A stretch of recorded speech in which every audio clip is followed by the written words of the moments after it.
পাহাড়ের সীমাহীন চূড়াদের মাঝে এক নির্মল সূর্যোদয় আপনার মনের অন্ধকারকে সরিয়ে অনায়াসেই খুঁজে দেবে অনন্য আশিয়ানা।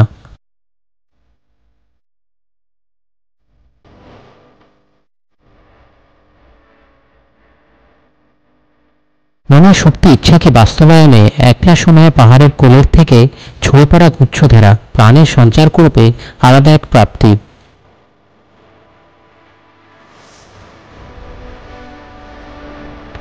কোথায় গেলে পাবেন এমন ঠিকানা? তাহলে উত্তরটা হবে দারিংবাড়ি।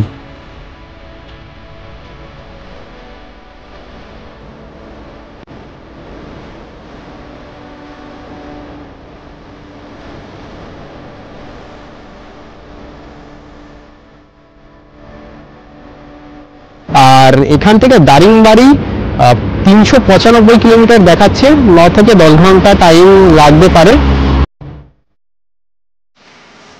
চলুন তাহলে ট্রাভেল জার্নির এই এপিসোড মারফত পৌঁছে যায় কলকাতা থেকে উড়িষ্যার কাশ্মীর বলে পরিচিত দারিংবাড়িতে।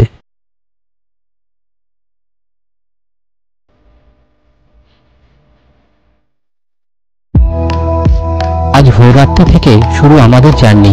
গন্তব্য অনেকটা দূর, মাঝে অন্ধকার এখনো কাটেনি। আমরা পেরোলাম কোলাঘাট ব্রিজ। সূর্যোদয়ে সাক্ষাৎ পেলাম উড়িষ্যার বর্ডার পেরোতেই। সকালে বাইক রাইড সবসময় আলাদা, অন্য এক আনন্দ জড়িয়ে আছে এর সাথে। ধীরে ধীরে সবাই জড়িয়ে পড়তে চলেছে তাদের দৈনন্দিন ব্যস্ততার উদ্দেশ্যে, আর আমরা যে একটা উদ্দেশ্য নিয়েই বেরিয়ে পড়েছি আজ।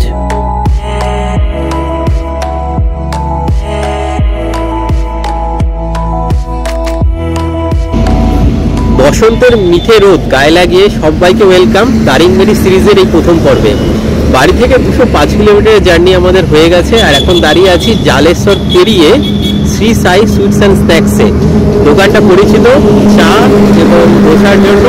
আগের বারও আমরা ট্রাই করেছিলাম এখান থেকেই। তো দেখি, এখানে এখনো সকালবেলায় বলছে কিছুক্ষণ সময় লাগবে। আর বালাসোর ঢুকতে আমাদের আর মিনিট 45। এখনো জার্নি অনেক দূর, সাথে আপনারা আছেন, তো খাওয়া দাওয়াটা করে নিই।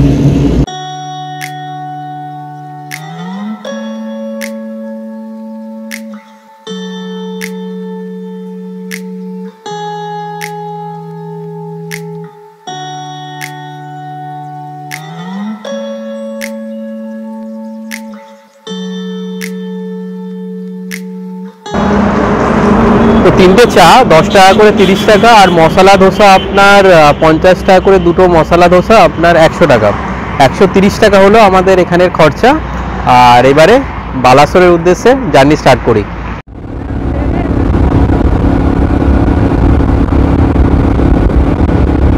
রাস্তা তো এতক্ষণ ঠিকই আছে, আর তার মাঝে এই বসন্তের মধ্যে দেখুন শুধু রঙের বাহার।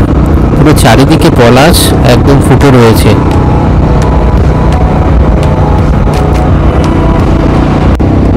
এখান থেকে বালাসোর আর 30 মিনিট মতো, আর এই রাস্তায় সোজা চলে যাচ্ছে ভুবনেশ্বর। ভুবনেশ্বর এখান থেকে 224 কিলোমিটার।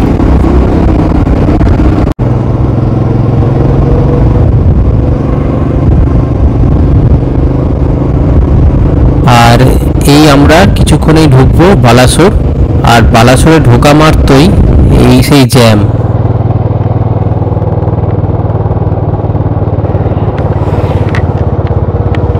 বালাসোর পেরিয়ে এই ডান হাতে যে দেখছেন, ডান হাতে পুরো নীলগিরি, পুরো পাহাড়ের পুরো একটা রেঞ্জ দেখা যায়। তো হবে সেই জার্নিও কোনো একদিন। গুগল ম্যাপে তো অলরেডি দেখাচ্ছিল যে এখান থেকে ডাইভারশনগুলো শুরু হবে, আর এই ডাইভারশন শুরু, আর এর জন্যই আপনার টাইমটা আরও বেশি লাগবে মনে হচ্ছে।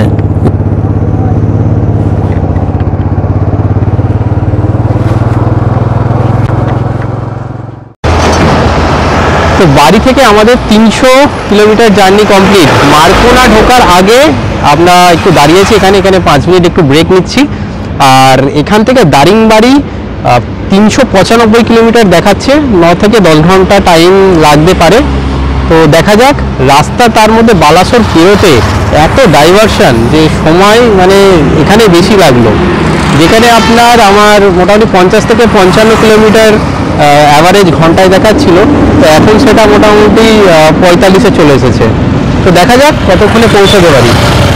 উড়িষ্যার রাস্তা সত্যি মানে কোথাও একটা মানে গর্ত কিছুই পাওয়া যাবে না, শুধু বালাসোরটা যদি বাদ দেওয়া যায়। আর এই বাঁদিকে চলে যাচ্ছে ভদ্রক সিটি।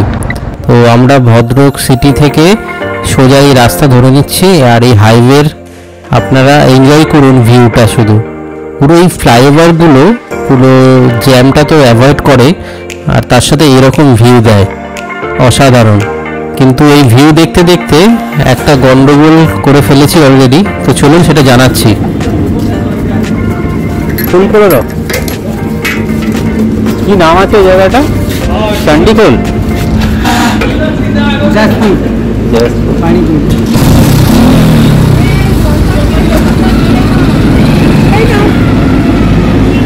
ভদ্রক পেরোতেই গাড়ির রিজার্ভের ইন্ডিকেটারটা অন হয়ে গেছিল। আমি ভাবলাম রাস্তায় হয়তো পেয়ে যাবো পেট্রোল পাম্প, কিন্তু মোটামুটি 20-30 কিলোমিটার চলে আসার পরেও দেখলাম যে কোনো পেট্রোল পাম্প নেই। মানে একটু টেনশানে পড়ে গেছিলাম। আর এখানে এই জাজপুরে এসে পেট্রোল পাম্প পেলাম। তো যাই হোক, মানে একটা টানটান উত্তেজনা হয়ে গেছিলো। তো এই রাস্তায় যারা আসছেন, ভদ্রকের পরে কিন্তু এই পেট্রোল পাম্পটাই পাওয়া যাবে। এরপরে 20 কিলোমিটার পরে, 20 থেকে 25 কিলোমিটার পরে আসছে চণ্ডীখোল।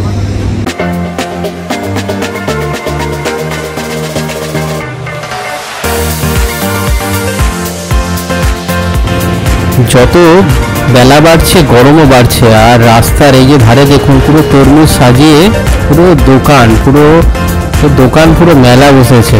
তো দাঁড়াতে তো হবে মনে হচ্ছে।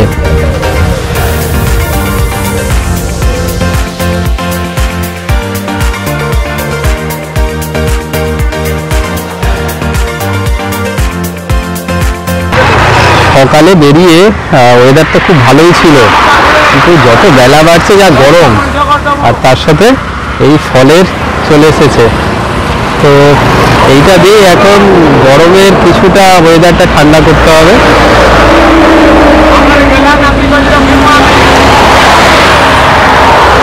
উপরে বিট নুন দিয়ে দিয়েছে, আর মিষ্টিটা খেতে ভালোই, মানে মিষ্টি ভালোই আছে।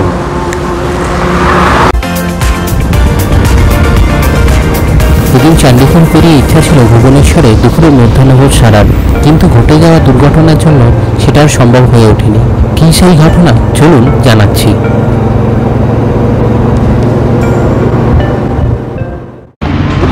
এই মুহূর্তে দাঁড়িয়ে রয়েছি তিরুপতি সুইটস অ্যান্ড টিফিন কর্নারে, যেটি রয়েছে রামেশ্বরে। আর এখান থেকে দারিংবাড়ি এখনও মোটামুটি 5 থেকে 6 ঘন্টার রাস্তা। তো মাঝখানে আমরা 1:30টার সময় ভুবনেশ্বর ঢুকে পড়ি, কিন্তু আমাদের অচিষ্মান বাবু একটা কেলেঙ্কারি ঘটিয়ে ফেলেন। তো তাকে নিয়ে একটু ভুবনেশ্বরে ছোটাছুটি হয়, হাতটা একটু কেটে গেছে, এখন ভালো আছে, অ্যান্টিবায়োটিক দিয়েছে। এই যে সভ্য ভদ্র লোক বসে আছে। ব্যথা কেমন? ঠিক আছে। আর এই মুহূর্তে এখন আমরা প্ল্যান করলাম যে আমরা এখন রমভাই যাব। রমভাই লেক গার্ডেন বলে একটা হোটেল রয়েছে, তো আমি ফোন করে বলেও দিলাম যে আমরা থাকছি। তো আপাতত আজকের ডেস্টিনেশন রমভা, এবং কালকে সকালে আবার দারিংবাড়ির জন্য জার্নি স্টার্ট হবে। আর এই তিরুপতি সুইটস অ্যান্ড টিফিন কর্নারের এই যে সামনে দেখুন, পুরো এই রাস্তাটা যতদূর যাওয়া যাবে এবারে দুই ধারে পাহাড় দেখতে পাওয়া যাবে। তো এই টানটাই আরও আপনার নিয়ে আসবে এই রাস্তায় আসার জন্য।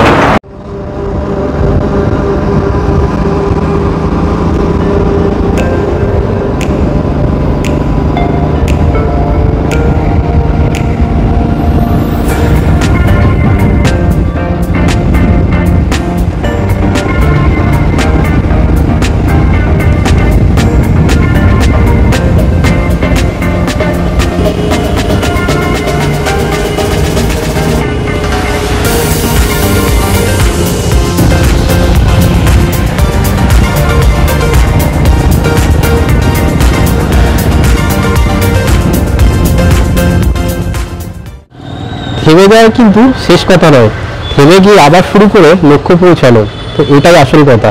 তো সেটা কালকে সকালে হবে। তো আজকে এই রাত্রের জন্য এই লেক কুইন হোটেল আপাতত আমাদের গন্তব্য। ঘড়ির কাটায় 6:50, আর এই মুহূর্তে আমি দাঁড়িয়ে রয়েছি হোটেল লেক কুইনে।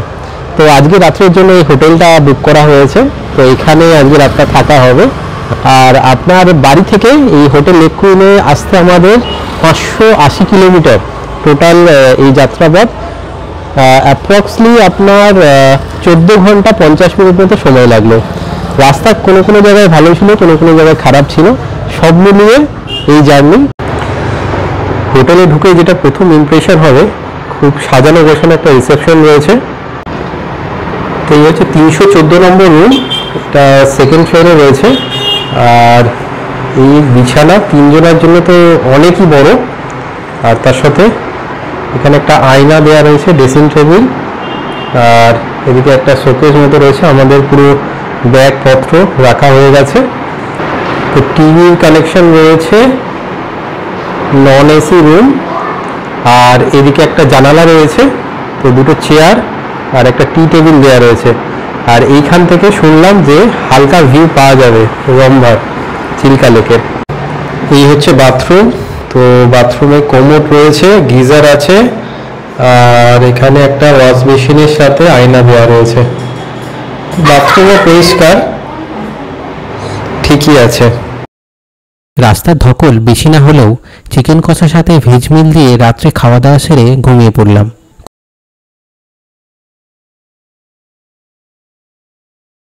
গুড মর্নিং সবাইকে, গুড মর্নিং রম্ভার হোটেল লেক কুইন থেকে। আর এইখান থেকে এখন দেখুন এই জানালা দিয়ে তাকালে কি দেখা যাবে।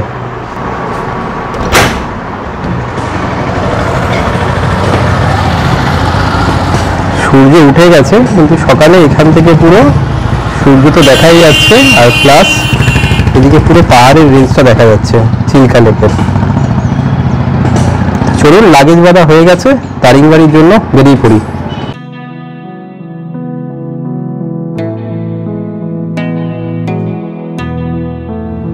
কলকাতা থেকে দারিংবাড়ির দূরত্ব আনুমানিক 690 কিলোমিটার, আর রম্ভার এই হোটেল লেক কুইন থেকে আনুমানিক 135 কিলোমিটার।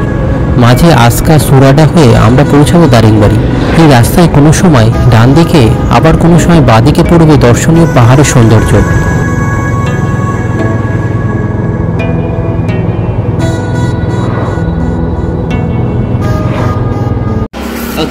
আস্কা পেরিয়ে এই একটা ছোট দোকানে দাঁড়িয়েছি। তো এখানে আপনার পুরি উপমা খেলাম, আর জলের জন্য টোটাল খরচা হলো আপনার 80 টাকা। তো এখান থেকে এখন 88 কিলোমিটার দারিংবাড়ি। তো আস্কা পেরিয়ে এই দোকানটাতে আমাদের সকালে জলখাবার হলো।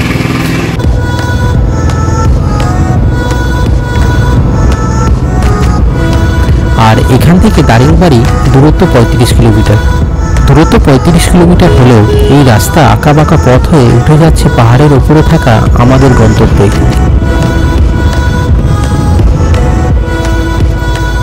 দারিংবাড়ির এই ট্রাভেল জার্নি ভালো লাগলে লাইক ও শেয়ার করবেন, আর সাবস্ক্রাইব করে আমাদের আরও উৎসাহিত করবেন এরকম জার্নিতে আপনাদের সঙ্গী করে নিতে।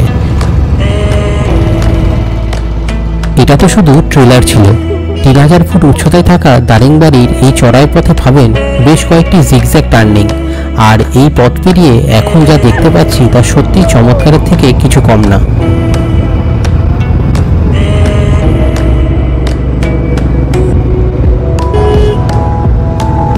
ঘন্টা দেড়েকেই মাটি থেকে শটাং করে আমরা মেঘেদের আরও কাছে।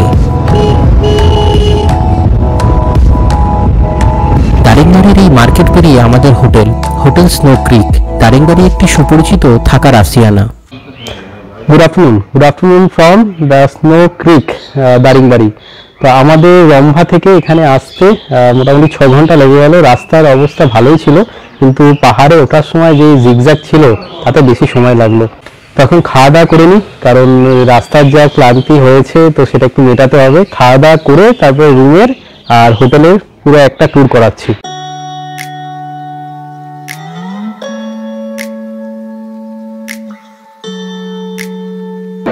এই হচ্ছে চিকেন। তো পরিবেশনটা যেটা করেছে পুরো বাঙালিয়ানা, পুরো বাইরে এসে এটা বাঙালি থালি। তো খেয়ে দেখি তো কেমন টেস্ট। আর এখানে আপনার দিয়েছে থালিতে একটা ভাজা দিয়েছে, এখানে আলু ফুলকপির তরকারি, আর তার সাথে ডাল, আর চাটনি পাঁপড় তো বললামই, সাথে এই স্যালাডও দিয়েছে।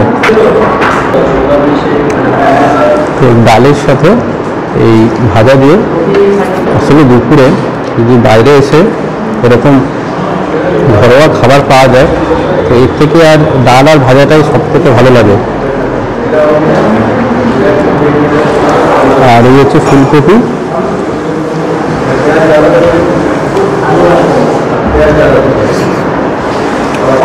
একদম হালকা মশলা দিয়ে করেছে। এইবারে এই চিকেনের পাতলা ঝোল, আর চিকেন আপনার 1 পিস, এদিকে 2 পিস, 3, 4 পিস মতো দিয়েছে। আলু নেই, আলুটা হলে ভালো হতো। তো চিকেনটা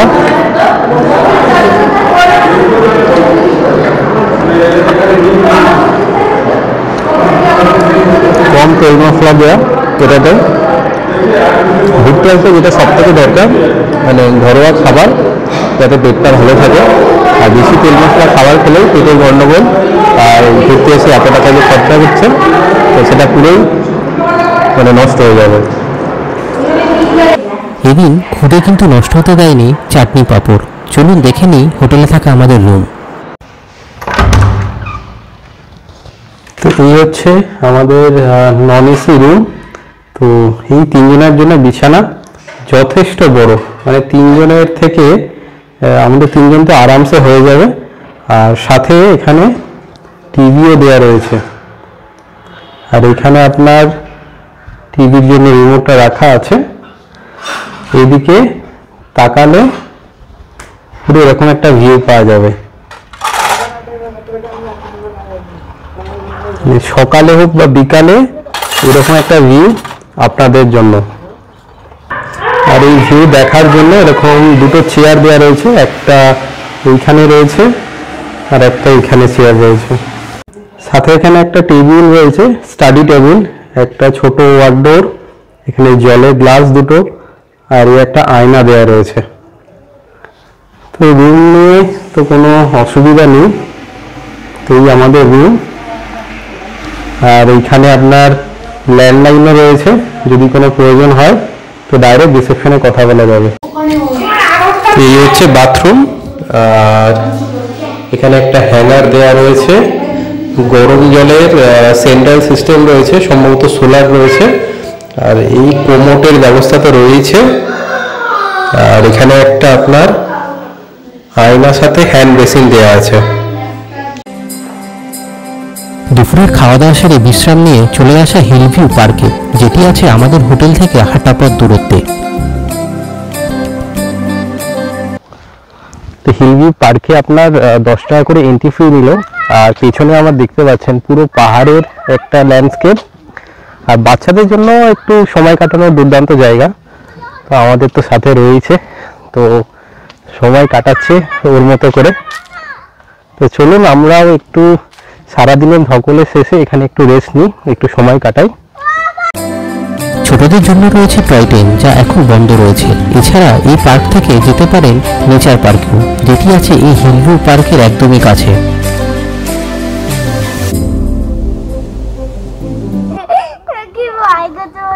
কিচ্ছু হবে না, কিচ্ছু হবে না, নামো। ছেড়ে দাও, হাত ছেড়ে দাও, হাত ছেড়ে দাও।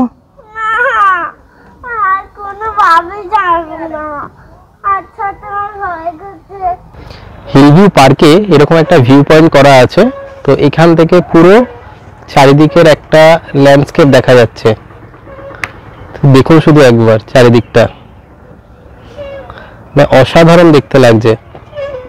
তো বাচ্চারা তো আছেই, তার সাথে যারা বড়রা একটু এখানে এসে এই ভিউটা এনজয় করতে চান তো তারা এখানে পার্কে আসতে পারেন। তো এই সূর্যাস্ত হবে মেঘের আড়ালে লুকিয়ে রয়েছে। তো একটা সানসেট পয়েন্ট রয়েছে, তো সেদিকে ভাবছিলাম যাব। এবার শরীরও সারাদিন যা ধকল হয়েছে কালকে থেকে আর সাই দিচ্ছে না। তো দেখা যাক, যদি পসিবল হয় তাহলে সানসেট পয়েন্টে যাওয়ার ইচ্ছা থাকলো। এদিন সানসেট দেখেছিলাম, কিন্তু কোনো পয়েন্ট থেকে নয়, আমাদের হোটেল থেকে, যেটি অবশ্যই এই হোটেলে থাকা একটি আকর্ষণ।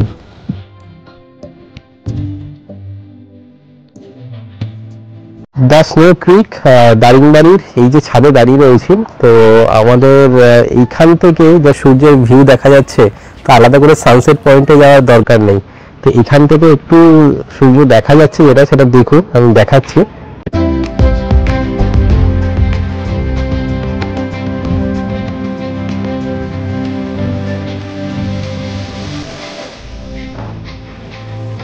বিকাল থেকে সন্ধে আর চা কফি পকোড়া না খেলে চলবে, তাই রুমেই হাজির সমস্ত আয়োজন।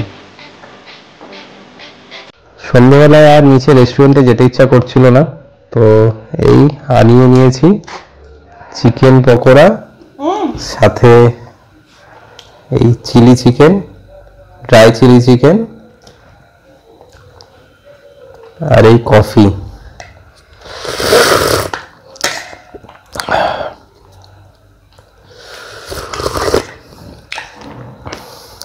কফিটা দারুণ করেছে।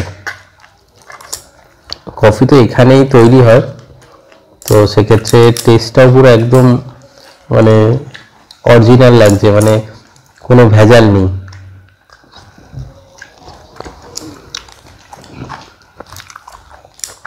সাথে চিকেন,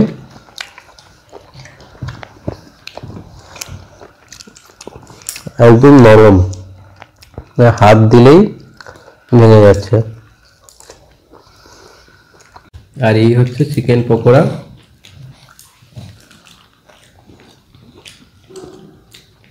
পুরো মজমজ করে আওয়াজ হচ্ছে, মানে একদম ক্রিস্পি করেছে, সাথে পেঁয়াজও আছে। সন্ধ্যার সাথে রাতও ছিল বিরিয়ানি নয়, হান্ডি বিরিয়ানির সাথে।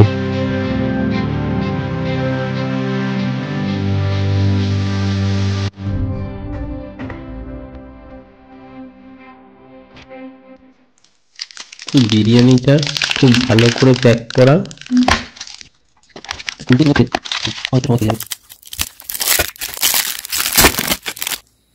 অ্যালুমিনিয়াম ফয়েল তো দেয়াই আছে, আবার তার সাথে উপরে আটার একটা লেয়ার দিয়েছে এখানে, যাতে দমটা ভালো হয়।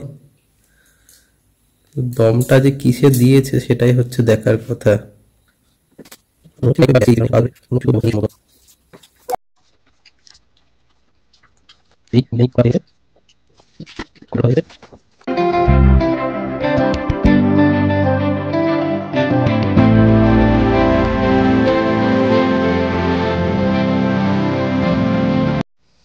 এই হচ্ছে বিরিয়ানির পরিমাপ।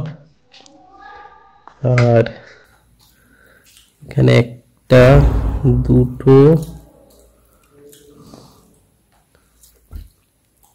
তিন পিস চিকেন দিয়েছে, কিন্তু আলু নেই এতে। আর এই ডিম রয়েছে, তো খেয়ে দেখা যাক এবার কেমন হওয়ার কথা। আর তার সাথে রায়তা রয়েছে, আর এদিকে মাংসের একটা গ্রেভি দিয়েছে এরা।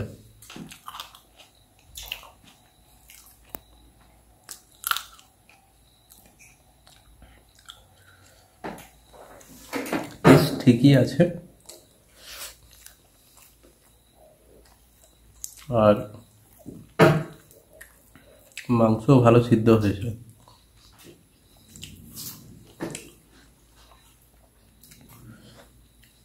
শুধু যেটার অভাব হচ্ছে সেটা হচ্ছে একটা আলু, সেটা পড়লে ব্যাপারটা আরো জমে যেত।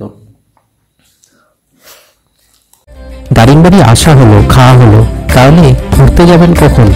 সেই উত্তরে বলবো, করুন একটু অপেক্ষা। পরবর্তী পর্বে থাকবে দারিংবাড়ি আশেপাশে ঘুরে দেখা জায়গার তথ্য।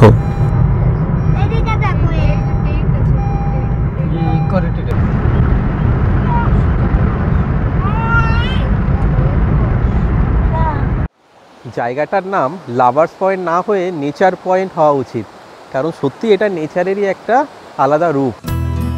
দারিংবাড়ির এই ট্রাভেল জার্নি ভালো লাগলে লাইক ও শেয়ার করবেন, আর সাবস্ক্রাইব করে আমাদের আরও উৎসাহিত করবেন এরকম জার্নিতে আপনাদের সঙ্গী করে নিতে। দেখা হচ্ছে পরবর্তী পর্বে খুব তাড়াতাড়ি।